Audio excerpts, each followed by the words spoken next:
Hi, I'm Kerry, this is Dory, and we are Dog on the Plot. And in this week's episode, we're going to be solving some of the problems that I've got on the allotment plot. You just burped. Oh, Dory, we can't put that in.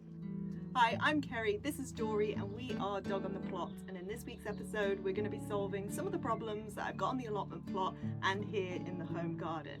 Plus, we're going to take a little trip and see some familiar faces.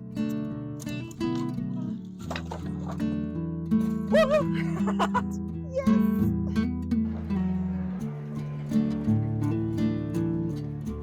Hello from a beautiful evening on the plot, and for this week's episode I thought we'd do some of the jobs that I've kind of been putting off because I don't quite know what I'm doing, which is pretty much everything. So if you're a new allotmenter, a beginning allotmenter or veg gardener, then some of these things might help you because I'm going to try and solve some of these problems. And the first problem I've got is that I have a gazillion main crop potatoes to plant and nowhere for them to go.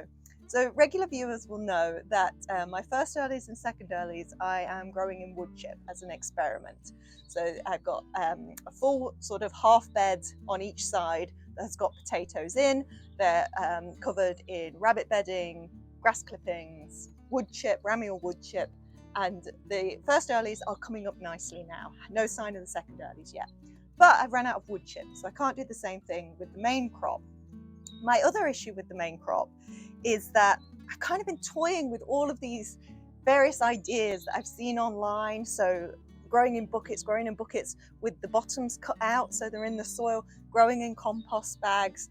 Last year I grew all my potatoes pretty much in the ground, and the problem that I had was slug damage and also the faff of digging them up, because although I did them in a no-dig method, I don't know, maybe it's the clay soil, but those potatoes, they embedded themselves in that ground and they took quite a lot of effort to get out. So I don't really want to do them in the ground in that way again. Now, the solution to this problem in part came because my cousin and I went to the garden centre, of course we did, and we kind of hit the mother lode in terms of the recycle bays outside the garden centre where you can pick up like used pots and cell trays and things like that. Just look what we found. And this is actually just some of the ones that we managed to pick up. And look, there are these ones with the handles as well. How handy are they? Handy handles. But that solved my problem in part, because now I do have buckets to actually grow the potatoes in, which I didn't before. I would have had to have bought them. And I don't want to be buying plastic. The solutions that I'm finding for the plot, I want them to be sustainable. I want them to be cheap. I want them to be quick and easy. So, so the pots are great. Recycle the pots. Compost. We do potatoes in pots and it requires quite a bit of compost. Now I've had a huge delivery of compost, but I don't necessarily want to use that all for potatoes. They've got to fill the raised beds on the plot. But I had another brainwave while in the shower this morning. Not sure why I mentioned the shower. It doesn't relate to the solution. But one of my problems has been, if you remember, I had old compost bays here at the back of the plot, and my cousin and I dismantled them and they were full of old compost, but it's old compost that was full of weeds, also including bindweed. So I now have two bays, this one and this one, that are full of compost. Really, you know, well rotted compost. They've been in those bays for goodness knows how long, and but they have got weeds in. So if I just take this off, you can see, oh, I can see a bindweed right there. So there's bindweed. It's got willow herb, that little one, which is more of an annual, I think, so not such a big concern, but lots of weeds. And the last thing I want to do is put all that weedy compost onto the beds out here where I haven't got bindweed. I've only got bindweed at the back of the plot. So this was my brainwave. I use the weedy compost to fill the buckets that the potatoes are in, so I'm not contaminating the rest of the plot. The weeds will be confined to the buckets. If they do get loads of bindweed in, I can then be pulling it out as it comes up. So I'm doing the sorting of the soil. so that it can be potentially moved onto beds later on. In the meantime, it's growing the potatoes. Is that a genius idea or what? It felt like a genius idea in the shower this morning. The other thing I thought as well is the buckets could line up against the fruit guild, keep the weeds down over there and the grass, because the buckets will suppress the grass. And that's the back of the plot where the bindweed is anyway. So if the bindweed goes down through the holes in the bottom of the plot, then it's not contaminating anything that's not already contaminated. So I think genius. The other thing I brought down to the plot is old compost bags. I had a whole pile of these. I was deliberately saving them because although I've got a lot of pots, I don't think I've got quite enough for the huge amount of potatoes that I seem to have bought and chitted. So I may be using the compost bags as well. We'll see how it goes. So I think the first thing to do is see what we've got in terms of pots and what will fit in the pots, get the compost in, and then see if we need to use the bags. But yeah, after a lot of back and forth about what to do with these potatoes, I'm really quite happy with this as a solution. So let's get started, and I guess we'll see if it works.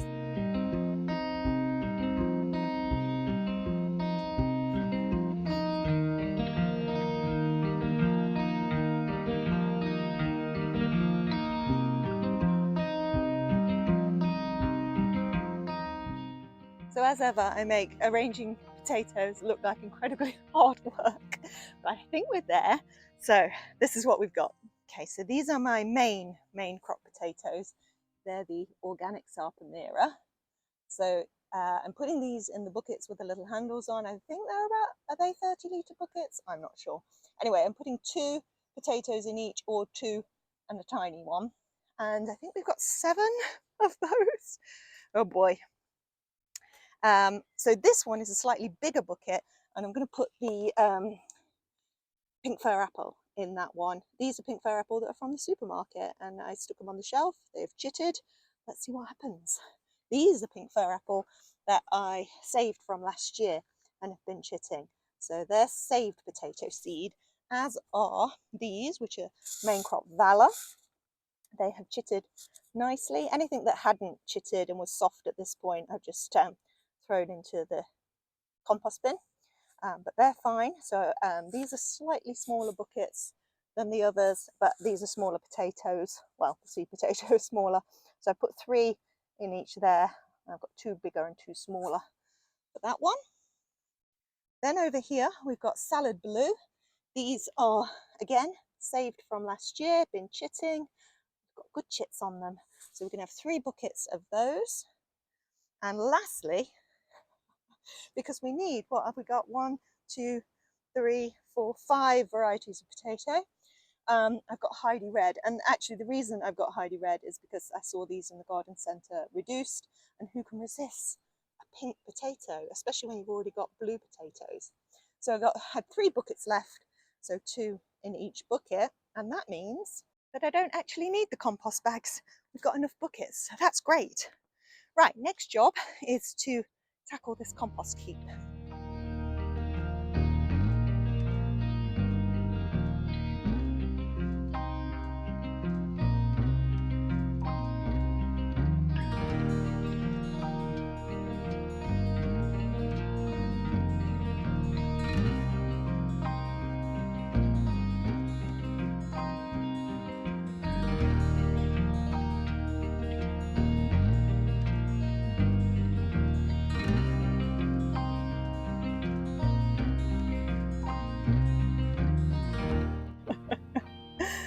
Plenty of weeds in there. So I'm going to take the ones from the top off and add them to the weedy compost bay at the end, and start with some relatively clean compost for these potatoes.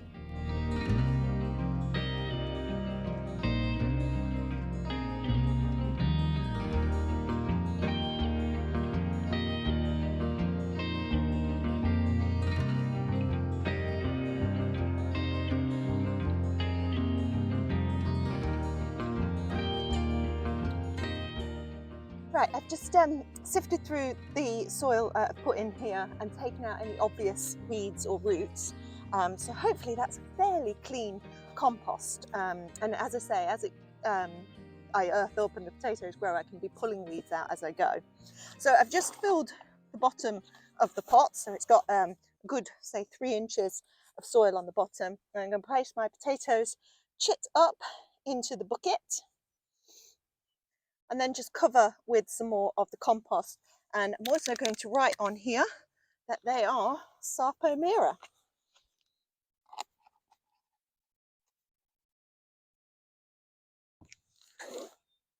Okay, that's one bucket done.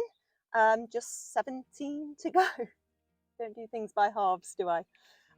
Okay, let's get on.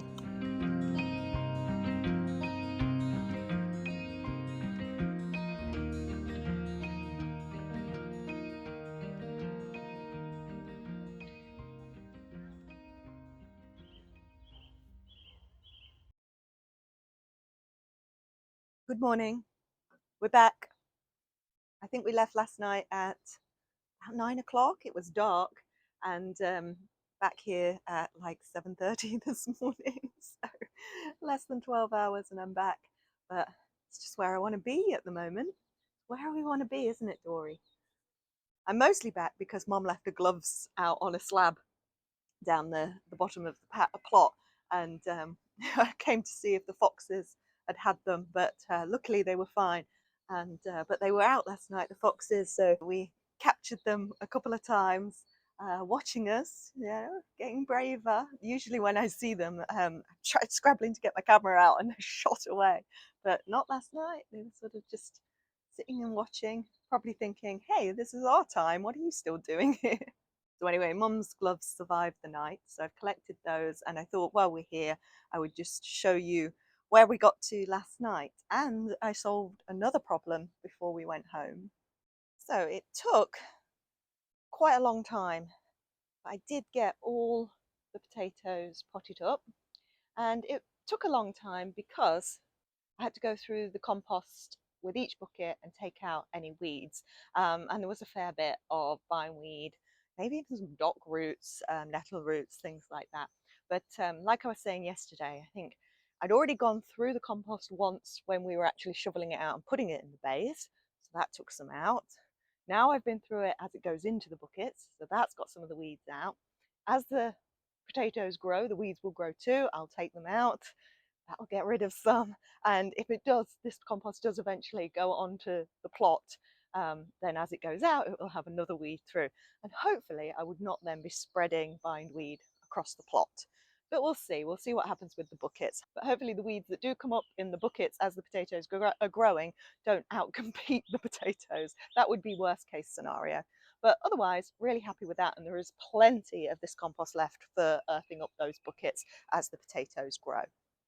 So the next thing I want to show you is down here, but on the way, let's just stop and look at these lettuces.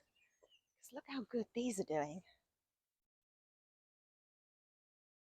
Pretty good. And very little damage. Would love to tell you the variety. No idea. No idea. But this is what I want to show you. If you remember last week, I was debating putting these peas in here. Well, now they're in. So the solution here was about supporting the peas. Obviously peas like to cling onto something and grow upwards.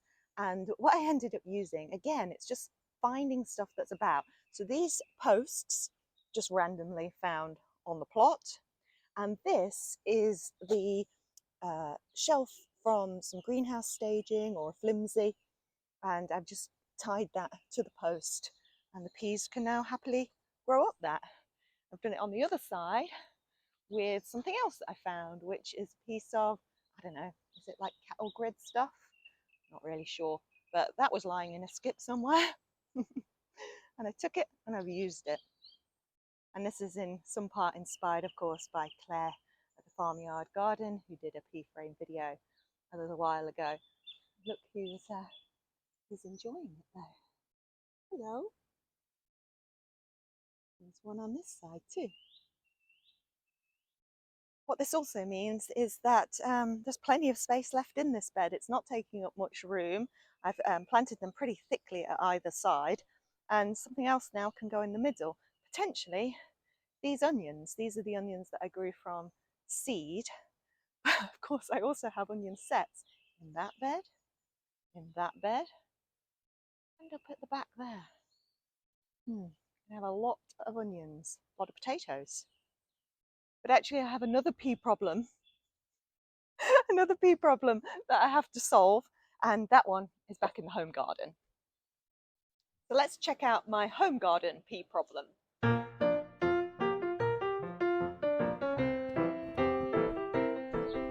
So the first problem is that the slugs have been massively enjoying my peas, and these are the first set of peas that I put out.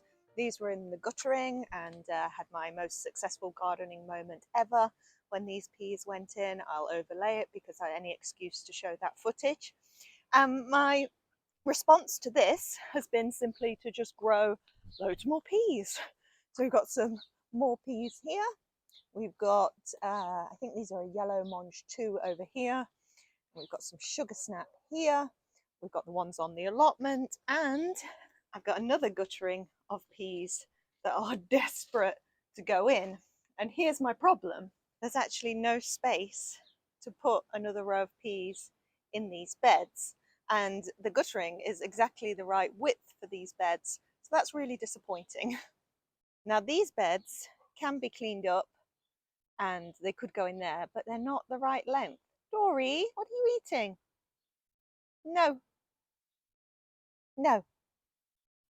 So my solution to this problem actually comes from the same place as my solution to the potato problem, which is the recycle bins outside the garden centre, because along with all those big black buckets were these really long, quite deep trays or tubs, and I actually got 7 of these. And this was another aha moment in the shower when I was thinking what to do with these guttering peas. Where are they going to go? And I suddenly thought, I bet this is the exact size of the guttering.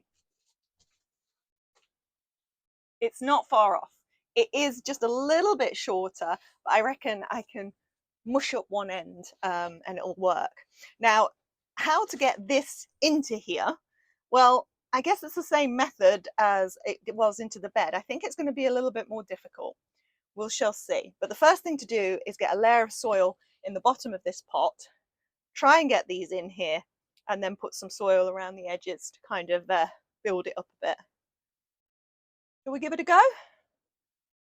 Nothing to lose, nothing to lose. So I'm starting with a layer of homemade compost. So hopefully that will have lots of nutrients for these peas.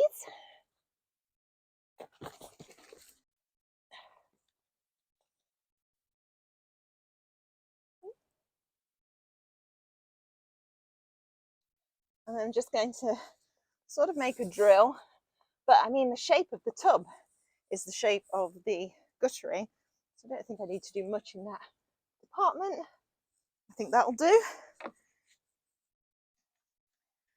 And now the tricky part, which is getting the guttering off of the wire on my own without dropping it, which I managed to do last time fairly easily, but these peas have grown rather big.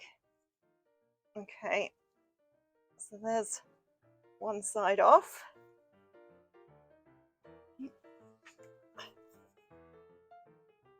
Oh dear.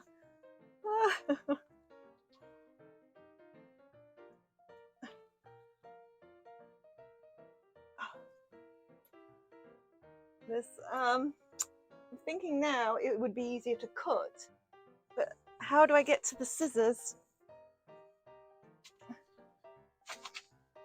Oh yeah, did it. Okay. Oh no, don't drop them, don't drop them. Oh, oh no, I dropped them. Right, okay, we're fine, we're fine. Woo! Wasn't prepared.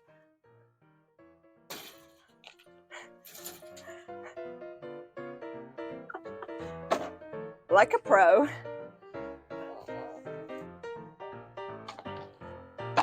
Oh, dear. Right, now I have pre-watered these, which seemed to do the trick last time. I need to take the ends off. Oh, that end's fallen off. Now this is the end I think that's going to be easier to shove down. This is the end where the peas have gone a bit crazy. I really don't think this is going to work like it did before, but here we go.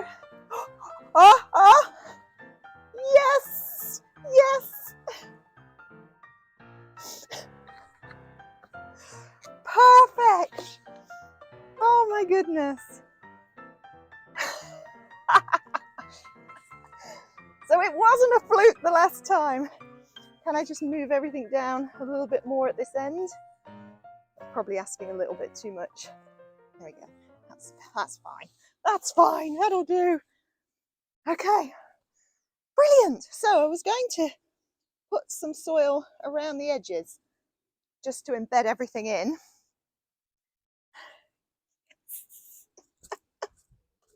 Now the other thing that I need to do with these, of course, is provide some kind of support.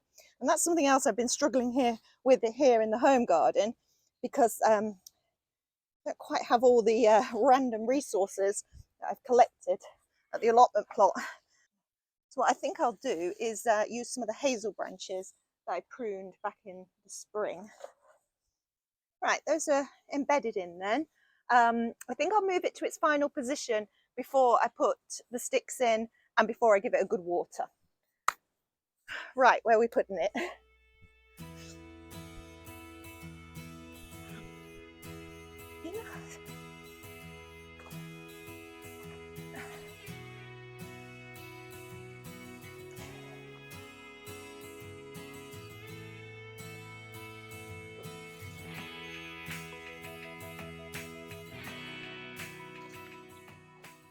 So I just found the buddleia prunings, and they kind of look like pea sticks. They're not hugely strong. Actually, they're stronger than they look. Let's give it a go. You can always replace them if needed. We can add something else. Those look a bit flimsy. But these ones, these are quite sturdy. Yeah, I don't know how nice they'll look. Yeah, kind of dead sticks. Might look quite structural actually. Yeah, I quite like that.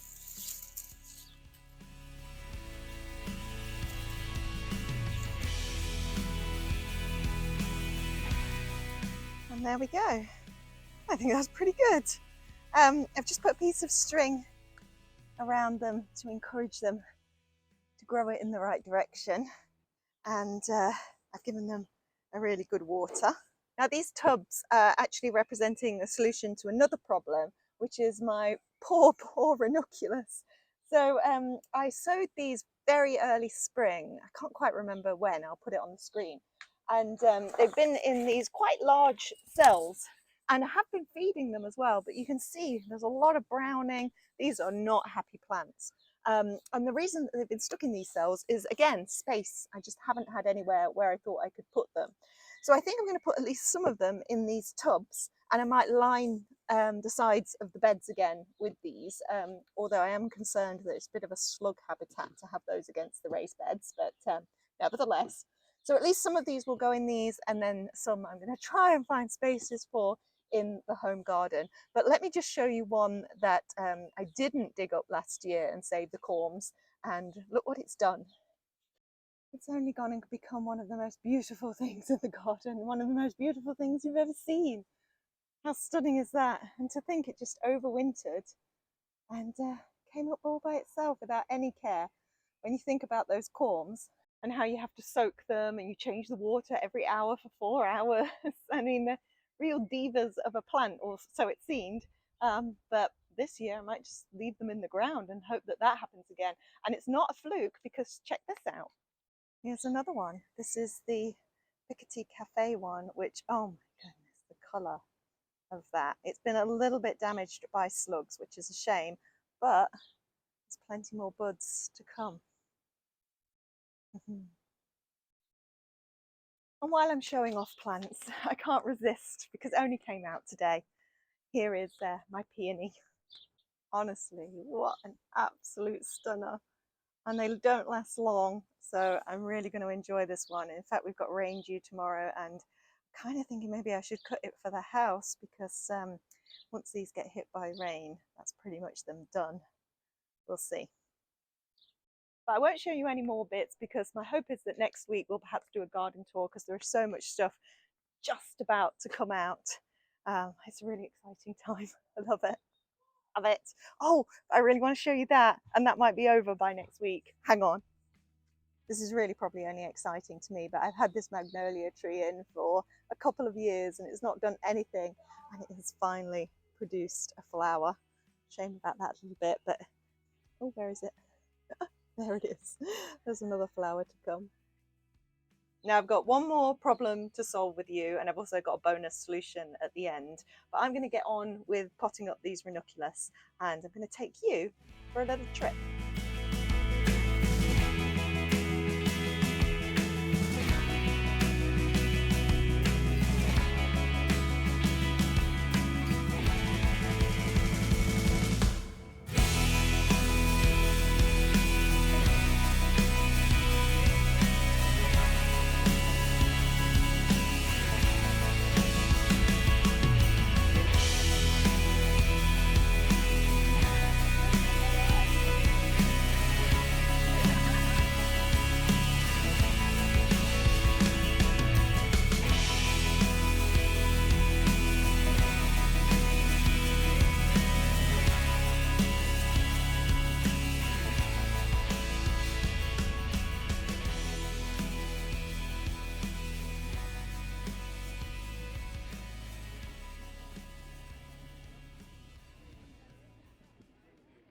So that was the RHS Malvern Spring Show, and it was such a great event. I've been to the autumn show a couple of times and I really enjoy the autumn show. To be fair, autumn show is more in my wheelhouse because it's veg growing, it's got the giant veg, I really enjoy all that stuff.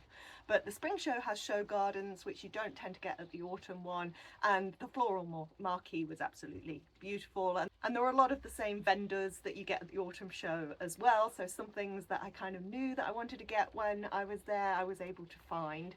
The other thing I found was a load of other YouTubers, which was the plan, and oh, it was so nice to meet everyone properly. So these are people that I've spent time, who I watch, who I've spent time with on lives, who I've communicated with in comments and in chats and things, but to actually meet face to face, and oh, it was just so nice. And everyone is lovely. Everyone is lovely. They're just like they are on camera. I hope they felt the same about me. And the icing on the cake really was just how glorious the weather was. It was absolutely gorgeous. I think it was the hottest day that we've had so far this year.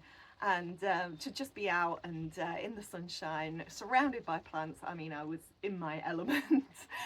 The heavens did open, so we had a big storm. I think it was about 2:30.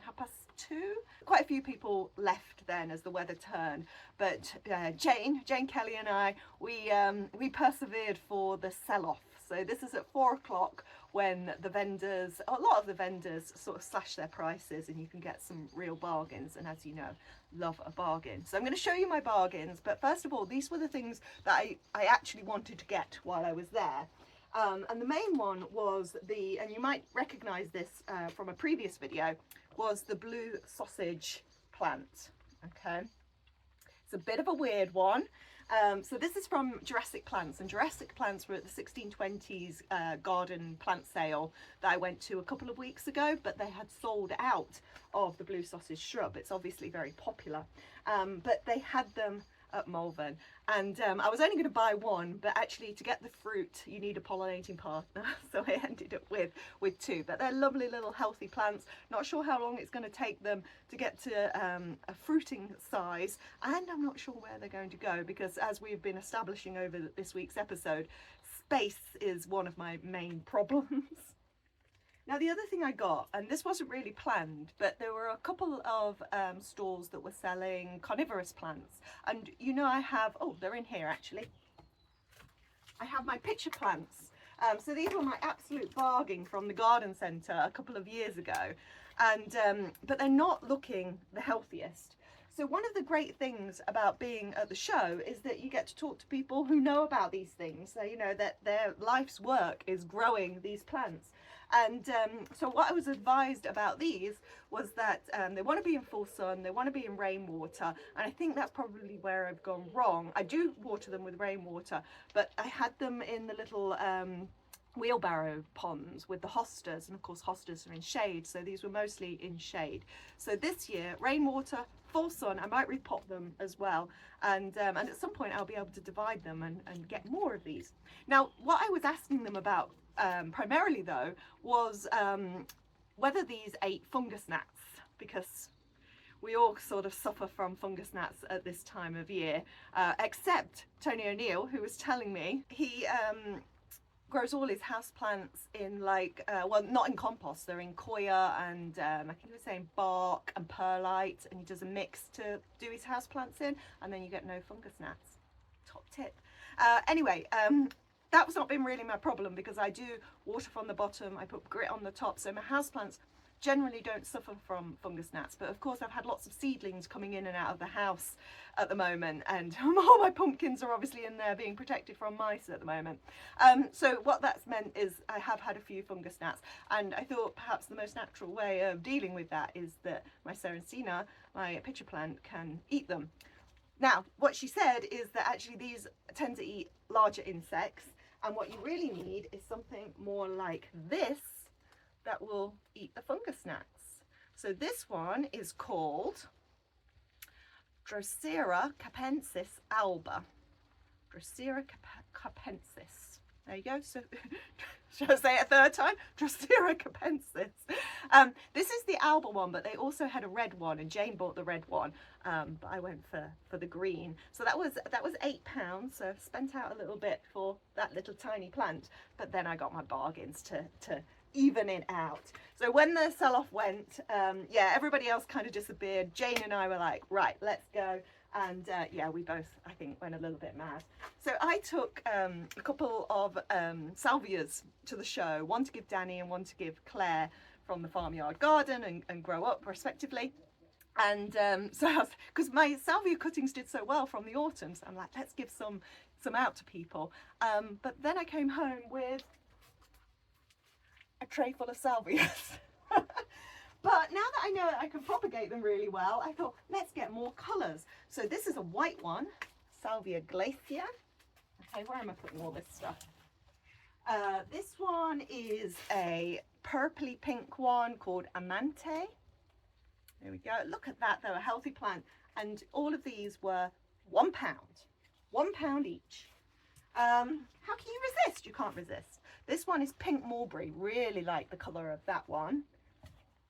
And then I really like that one. It was just a peachy colour, Aphrodite. Yeah.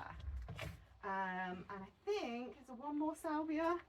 This one is called Icing Sugar. That's quite similar to the pink mulberry. It was a bit chaotic. You know, you've got to get in there and grab stuff. And so yeah, I was trying to. Oh no, did I pick two Aphrodite? No, that's that one. So I think this is the other one. One more. Oh yeah, Nucci. So that's a white one with a little bit of pink. Very nice, very nice. So that was all the salvias, and then I got this, which no longer has a label, but I think is a scabious. And then I got 3 of these, which are like the bunny tails, but these are hare's tails. So is that just another name for the bunny tail? I'm not sure. Are the hare's tails presumably bigger than the bunny's tails? I don't know. But I have sown a lot of bunny tail seed, but in case it doesn't come up, now I've got these ones. I just love them. They're great. Look when you've got all 3 of them together. Oh no, what happened there? Oh, things were a bit stuffed in the car. Oh no, I think it's just that the stake has come down. Anyway, hare's tails. So the other great thing about meeting up with some of my YouTube friends is that we could exchange plants. So like I said, I took some salvias. I also took Claire a taunten deane kale. I took Danny, a snake bean. And in return, I came back with these. Okay. So first of all, from Claire, we've got some tender stem broccoli, which I haven't grown. There's one brassica that I haven't grown. So, and gosh, look at those as lovely, healthy plants. They look much better than my brassicas do. And then she also gave me, and this was part of why people bought me plants, because of course I lost my pumpkin seeds last week. If you didn't see me getting upset over pumpkin seeds, go watch the previous video. But they are actually starting to come up in the house now, or the ones that were not eaten. But thankfully I have such lovely generous friends. So Claire has sent me this one, which is the so it's not butternut squash, it's butter bush. That's what they are, butter bush. So they make quite small, compact squash plants. So I'm gonna think about where to put those, because they wouldn't necessarily need to go onto the allotment. And then look at that beast. This is Claire's baked potato squash. So I've got one of those.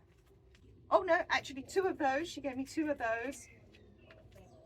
And then from Danny, I got, now, we don't know which way round these are. One of them is Baby Boo. I think those are the Baby Boo. And then these ones are the zombie pumpkin. So, and there's two in each, so I need to pop those on, need to separate them out and pop them on ASAP. But really looking forward to those. So how lovely is that? You know, this is completely unexpected from when I started the YouTube channel. I did not imagine that I would make these friends, that we would be sharing plants in this way. It really is lovely. The other thing I did while I was at Malvern is go and see Liam's dad, because that's where he lives. And he has also been donating plants to me recently.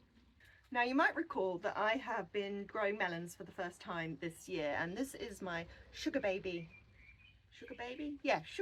watermelon, and actually it's doing fairly well now. I think it probably could do with a potting on. I've got two others that are slightly less impressive. I think one's going to live in my mom's conservatory if she lets me, and the other one, I gave one to my niece on her birthday, but it died, so she might have that one to give it a go. But then Liam's dad gave me two more. Look at those. They are much healthier and they look different. So I think they're a different variety, even though they are a watermelon. It says here, watermelon LJ Darling. Okay, so that's what that variety is. Again, two in the pot, so I need to separate those sooner rather than later. And what else did he give me? He gave me a couple of dahlias and, oh yeah, sunflower. A nice big sunflower called Jammy Dodger, and I have never had that variety before, so I think it's a multi-headed variety as well, so I'm quite excited about having a really good sunflower, because my sunflowers are looking a little bit on the leggy side, and they also had a little bit of mouse damage. What was my mouse damage this morning? Oh yeah, the beetroot, they'd had a root around in there, but not too bad. And speaking of mouse damage, I'm in strict instructions to protect something from these mice, and that is some rare heritage pea varieties that Danny brought for me. There are only a few peas per one. I've got to be really careful, and I've got to save the peas for the following year to increase the stock, because yeah, they're not varieties that you can buy. But we'll cover those in perhaps a later video. For now, I need to get on to my next problem and solution, and it's outside. Can we brave it? Come on. Right, so we're going back down here where we were previously, but to this side of the pea trellis now, and my taunten kale. Now look at the shape of this thing. So I've been talking about how a lot of these problems are to do with space. Well, look at all the space that this thing is taking up. I mean, that's daft. The problem is I cut the middle stem out for some reason that I now can't remember. It was probably not doing very well, and I thought, oh, just get rid of that stem. But what it's meant is, of course, that the remaining stems are really, really spread out. I have taken off a lot of the dead leaves or really munched leaves from the bottom to try and deter slugs, but look how healthy the rest of the plant is. So I don't just want to dig this up and move it because it's already a stupid shape. But what I can do, which I have found out now that I can do, is propagate it. So I can take off those 3 stems and just plant them up and get 3 more plants instead of that one.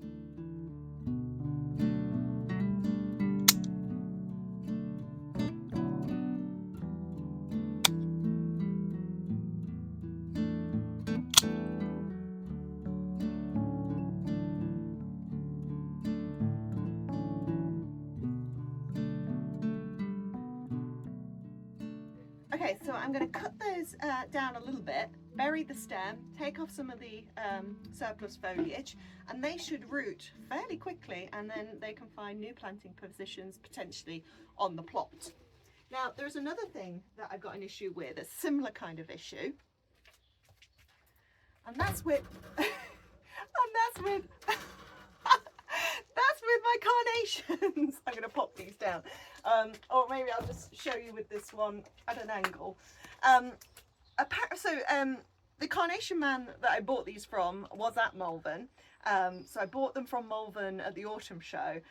Did I, or Gardeners World? I can't remember. And but it was the same guy, and apparently you're meant to chop these down in the early spring when the new growth is showing in the pot. I did not do this, so I now have a very leggy plant, but all of these shoots coming off them, very healthy little shoots. So what he told me to do was propagate. So take off the shoots, either put them in water or straight into soil and get them going. And then, although they might not flower this year, next year, he said, I'll have really healthy, strong plants that will flower. So that's what I'm going to do. Now, before I get on with that, I did say I had a little bonus problem and solution for you in the video, and that's actually YouTube based rather than plant based. And I'm hoping that you'll notice that this is a sharper video. And that's because the problem that I discovered this week was that all my videos have been exporting in standard definition instead of HD. So I film in HD, I edit in HD, but when it gets exported, for some reason it changes to standard definition. And the reason is I was using a free version of a particular software and they only allow you to export in standard definition. Did not know that. Did not know that for, what have I been doing this for? Well over a year now. And yeah. My whole back catalogue of videos is in standard definition. Anyway, one of the things I've had to do to solve that problem is learn a new software program. So that's what I've been doing this week as well.